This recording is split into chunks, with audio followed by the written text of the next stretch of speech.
کہ اگر ایک راوی کسی روایت کے اندر ضعیف ہو، اس کے بارے میں ہمارے پاس علم حاصل نہ ہو، مجہول ہو کم سے کم ہمارے لیے، تو پھر ہم وہ روایت قبول نہیں کرتے۔ یہاں 4 راوی موجود ہیں اور چاروں کے چاروں علم رجال کے اعتبار سے ضعیف، اور بالاخص سفیان بن ثوری کہ جس کے بارے میں جملہ دوبارہ ذہبی کا عرض کر دوں کہ ذہبی کہتا ہے کہ یہ ضعیف ہے اور روایت گڑھا کرتا ہے۔ بس روایت کے اعتبار سے ان چاروں حضرات کے بارے میں کم سے کم معمولی سا جاننے والا شخص بھی اس بات پہ اطمینان حاصل کر لیتا ہے کہ ان کا کوئی معیار نہیں ہے، ان کا ضعف جو ہے وہ واضح ہے اور روایتوں گڑھنے کے اندر ان کی مہارت ہے۔ اب یہ بھی عرض کرتا چلوں کہ کیوں یہ معاملہ اٹھایا گیا۔ آپ جانتے ہیں کہ بنی امیہ اگر کبھی روایت گڑھا کرتے تھے تو وہ کسی سیاسی حکمت کے تحت اس کام کو انجام دیا کرتے تھے۔ ظاہر ہے بنی امیہ کو جو دشمنان اہل بیت تھے، اسلام کے دشمن تھے، انہیں روایت سے کیا کام؟ تو اگر وہ آ کر روایت بیان کروایا کرتے تھے تو اس کے پیچھے کوئی نہ کوئی مصلحت ہوتی تھی، اور ہم سمجھتے ہیں کہ ایمان ابو طالب کو مشکوک قرار دے کر بنی امیہ چند مصلحتوں کو حاصل کرنا چاہتے تھے۔ 3 نکات کو میں آپ کی خدمت میں بیان کروں گا۔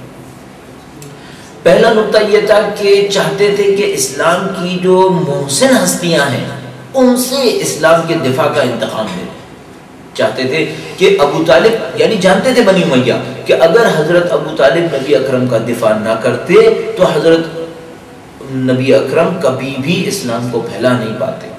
یہ سوچتے تھے کہ اس زمانے میں اگر ابو طالب نہ ہوتے تو نعوذ باللہ صد نعوذ باللہ ہم محمد کے دین کو پھیلانے سے روک لیتے۔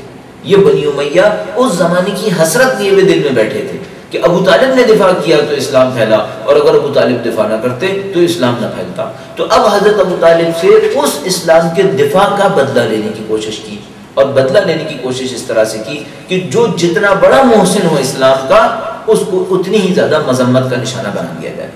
لہذا حضرت ابو طالب کی شخصیت کو مذمت کا نشانہ بنا دیا۔ امیر المومنین کی شخصیت کے بارے میں مصنوعی روایتیں گڑھنا شروع کر دیں، اور اس کی انتہا یہ تھی کہ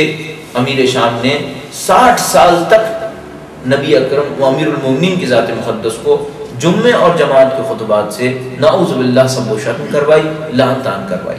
اور مقصد وہی مقصد ہے کہ اسلام کے جو محسن ہیں،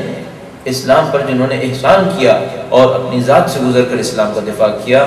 ایسی ہستیوں سے کوئی انتقام لیا جائے، ایسی ہستیوں کو کسی طریقے سے اپنے ظلم کا نشانہ بنایا جائے۔ بس پہلا مقصد اسلام کے محسنوں سے بدلہ لینا تھا۔ دوسرا معاملہ ایک انتہائی پیچیدہ معاملہ ہے، وہ اس طرح سے کہ بنی امیہ میں اور اسلام کی دوسری بظاہر بڑی شخصیتوں میں کوئی ایک بھی ایسا نہیں ہے جس کے اجداد کا اسلام سے کوئی تعلق رہا۔ یہ ہم جانتے ہیں کہ بنی امیہ اور دوسرے جو اسلام کی نامور ہستیاں ہیں، ان میں کوئی ایک بھی ایسا نہیں ہے جس کے اجداد تو دور کی بات، جن کے باپ کبھی اسلام سے کوئی تعلق رہا ہو، جنہوں نے اپنی زندگی میں کفر اختیار نہ کیا ہو۔ یہ سب کے سب وہ تھے جنہوں نے اپنی زندگی میں کفر اختیار کیا ہوا تھا۔ یہ سب کے سب وہ تھے جنہوں نے اپنے بچپن سے لے کر جوانیوں تک اور بعض نے بڑھاپے تک سوائے کفر کے کسی اور فکر پر عمل نہیں کیا تھا۔ اب ان کو سامنا کرنا پڑا امیر المومنین کی ذات مقدس سے۔ اب ذرا تصور کیجئے کہ جنگ صفین کے اندر امیر شام امیر المومنین کے مقابلے میں ہے، اور امیر شام کے اجداد کی کیفیت بہت واضح ہے اور امیر المومنین کے اجداد کی کیفیت بہت واضح ہے۔ ایسے ایک موقع کے اوپر اور ایسے اس کے بعد آنے والے ایسے مواقع کے اوپر کہ جب صلح امام حسن کے موقع پر امام حسن مصطفیٰ علیہ السلام تشریف فرما ہے اور ان کے مقابلے میں یہ معاویہ آتا ہے، اور پھر میدان کربلا کے اندر کہ جہاں امام حسین علیہ السلام تشریف فرما ہے اور ان کے مقابلے میں یزید بن معاویہ آتا ہے، پوری دنیا ان دونوں افراد کا مقابلہ ہمیشہ کرے گی۔ تو اگر مقابلہ کرنے پر آئیں اور کہیں کہ حسین کون ہیں، ان کے نانا کون ہیں، ان کے دادا کون ہیں، اور یہ سوال یزید سے کریں کہ یزید کون ہے، اس کا باپ کون ہے، اس کا دادا کون ہے، اس کا نانا کون ہے، اب ایسے ایک تقابل میں کر نہیں سکتے تھے کہ نبی اکرم کی ذات مقدس کو نشانہ بناتے۔ یعنی اگر وہ چاہتے تھے کہ امام حسین سے یہ سوال کریں کہ آپ کے والد کون ہیں، تو امیر المومنین سے جتنا انتقام لینے کی کوشش کی، جتنا بھی چاہا کہ امیر المومنین کو اسلام سے باہر دکھائیں، دکھا نہ سکے۔ 60 سال تک کہتے رہے کہ امیر المومنین کا اسلام سے کیا تعلق، لیکن ان کی بات چل نہ سکی اور امیر المومنین کا نام گرامی تمام لوگوں کے سامنے زندہ رہا۔ اب باپ سے تو انتقام نہ لے سکے، نہ امام حسین کے والد سے انتقام لے سکے، نہ امام حسن کے والد سے انتقام لے سکے، نہ امیر المومنین سے انتقام لے سکے، اور نہ ہی ان کے نانا سے انتقام لے سکتے تھے۔ ظاہر ہے امام حسین کے نانا سے کیا انتقام لے سکتے تھے، امام حسن کے نانا کے اوپر کیا الزام لگا سکتے تھے؟ تو اب اجداد میں جو ایک شخصیت نظر آئی جس کے اوپر تمام الزامات کی بوچھاڑ کر دی، وہ حضرت ابو طالب کی شخصیت تھی، کہ کہا کہ ہم حسین کے نانا کو کچھ نہیں کہہ پائیں گے، ہم حسین کے باپ کو کچھ نہیں کہہ پائیں گے، لیکن ان کے دادا کو نشانہ بنا سکتے ہیں۔ اور امیر المومنین سے جب بدلہ نہ لے سکے تو کہا کہ ان کے والد کو تو نشانہ بنا سکتے ہیں۔ تو بنی امیہ نے یہ چاہا کہ کسی طریقے سے امیر المومنین کا جو بغض ہے وہ ان کے والد سے نکال لیا جائے، امام حسین کا جو بغض ہے اور امام حسن کے لیے جو ان کے دلوں کے اندر بغض موجود تھا وہ ان کے دادا سے نکال لیا جائے۔ لہذا ان تمام کے نتیجے میں حضرت ابو طالب کی شخصیت کو نشانہ بنایا۔ اور اس کے ساتھ اگر تیسرے پوائنٹ کو بھی ذکر کرتا چلوں، جس کا میں نے مختصر آپ کے سامنے اشارہ کر دیا، وہ یہ کہ ان میں سے کسی کے اجداد کو کوئی فضیلت حاصل نہیں تھی، ان کے سب کے اجداد جانے پہچانے تھے۔ اب انہوں نے دیکھا کہ اجداد میں اگر فضیلت ہے تو وہ بھی اسی خاندان کے ہمراہ ہیں، کہ نانا رسول خدا ہیں اور دادا حضرت ابو طالب ہیں۔ تو میں نے عرض کیا کہ اپنے اجداد کے کفر کو چھپانے کی خاطر حضرت ابو طالب پر الزام لگا دیا کہ یہ بھی کفر میں مبتلا تھے۔ بس تین اہم سیاسی مفادات تھے بنی امیہ کے۔ پہلا تو یہ کہ اسلام کے محسنوں سے بدلہ لینا چاہتے تھے، کیونکہ اسلام کا بغض ان کے دلوں میں تھا۔ دوسرا معاملہ یہ تھا کہ امیر المومنین کا جو بغض تھا اس کو ان کے والد گرامی پر نکالا۔ اور تیسرا مسئلہ یہ تھا کہ اپنے اجداد کے کفر کو چھپانے کے لیے، اور بدقسمتی سے یہ صرف بنی امیہ کا معاملہ نہیں تھا بلکہ اسلام کی تمام نامور شخصیتوں کے ساتھ یہی مشکل تھی کہ اپنے اجداد کے کفر کو چھپانے کے لیے انہوں نے حضرت ابو طالب کو کفر کا الزام لگا دیا۔ اور اس طریقے سے تاریخ میں ایک ایسی مظلوم ہستی ایجاد ہو گئی جس کو ہم بلا شک و شبہ مظلوم اسلام سے تعبیر کر سکتے ہیں۔ تاریخ اسلام کے پہلے مظلوم کہ جن کی تمام خدمات کے اعتراف کے باوجود یہ جانتے ہوئے کہ 42 سال انہوں نے دفاع فرمایا، یہ جانتے ہوئے کہ اس دفاع کے اندر اپنی اولاد کو قربان کر دیا، یہ جانتے ہوئے کہ ان کے دفاع میں اپنے قبیلے کو لے کر عرب کے تمام قبیلوں کا مقابلہ کر لیا، ان تمام باتوں کو جاننے اور سمجھنے کے باوجود حضرت ابو طالب کے ایمان میں شک داخل کرنے کی کوشش کی، مصنوعی روایتیں گڑھنے کی کوشش کی۔ اور یہ بھی اللہ کا دین ہے کہ جو لوگوں کی پھونکوں سے بجھتا نہیں ہے،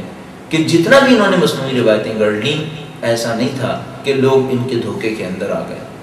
البتہ کچھ لوگ ایسے تھے کہ جن کے دلوں میں پہلے ہی سے کچھ نہ کچھ ایک سیاہی کا نقطہ موجود تھا، کہ جنہوں نے ان مصنوعی خرافات کو سنا اور اس کو مشہور کرنے کی کوشش کی۔ لیکن بحمد اللہ رب العالمین آج 1400 سال کے بعد اتنے دلائل ہمارے پاس موجود ہیں کہ اگر کوئی شخص مختصر سا تعصب سے اپنے آپ کو بری کر لے اور مختصر سا یہاں سے نکل کر کچھ سمجھنے کی کوشش کرے، تاریخ اسلام کو جاننے کی کوشش کرے، تو میرے خیال میں اس کو اس بات کے اندازہ لگانے کی میں کوئی مشکل پیش نہیں آئے گی کہ ایمان ابو طالب کی اصلی حقیقت کیا ہے اور حضرت ابو طالب علیہ السلام کے ایمان کو کس طریقے سے ثابت کیا جا سکتا ہے۔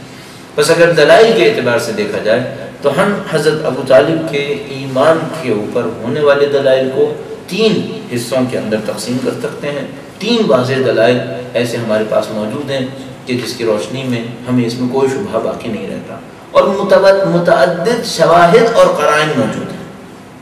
اب 2 قرینے جو میں نے آپ کی خدمت میں عرض کیے، پہلا قرینہ تو عبد المطلب کے فرزند ہونے کے ناطے، وہ عبد المطلب کے جن کی توحید کی گواہی وہ ابرہہ کا واقعہ دے رہا ہے، کہ وہ ابرہہ سے جا کر کہتے ہیں کہ اس گھر کا ایک پروردگار ہے، وہ اس کی حمایت کرے گا، میں تو بس اونٹوں کا مالک ہوں، اس سے زیادہ میں کچھ نہیں کروں گا۔ وہ حضرت عبد المطلب کی شخصیت کہ جس کے بارے میں سب کا اتفاق ہے کہ توحیدی شخصیت ہے، ان کے فرزند ہونے کے ناطے ہم کیا کہہ سکتے ہیں کہ حضرت ابو طالب علیہ السلام کی ایمان میں کمی ہو۔ اور اس کے بعد میں نے جیسا کہ آپ کی خدمت میں سورہ ضحیٰ سے بیان کیا کہ پروردگار عالم فرماتا ہے الم یجدک یتیما فآویٰ، کیا اے نبی آپ یتیم نہیں تھے اور آپ کو پناہ دی اللہ نے؟ تو ہمیں تاریخ میں موجود ان تمام واقعات کی روشنی میں مورخین بتائیں کہ نبی اکرم کو ذات مقدس کو کس نے دفاع دیا ہے، کس نے نبی اکرم کی ذات مقدس کا دفاع کیا ہے، اور وہ بھی 42 سال، میں آپ کی خدمت میں بار بار عرض کر رہا ہوں 42 سال، اور آج میں آپ کو خدمت میں گارنٹی سے عرض کر سکتا ہوں کہ اگر کسی انسان کو ایک روایت مل جائے کہ اس نے ایک لمحہ نبی اکرم کے ساتھ گزارا ہے، آج ہم اس بات کے اوپر پتہ نہیں کتنی جگہ پر بحث ہوتی دیکھتے ہیں کہ فلاں شخص صحابی رسول تھا یا نہیں تھا، زندگی میں کبھی نبی سے ملا یا نہیں ملا، اور اگر ملا تو اس کو فضیلت سمجھا جاتا ہے۔ تو میں عرض کروں گا کہ 42 سال زندگی گزارنا، نبی اکرم کا دفاع کرنا، یہ کوئی فضیلت قرار نہیں پاتی۔ اور ایمان پر اس سے زیادہ دلیل اور کیا ہوگی؟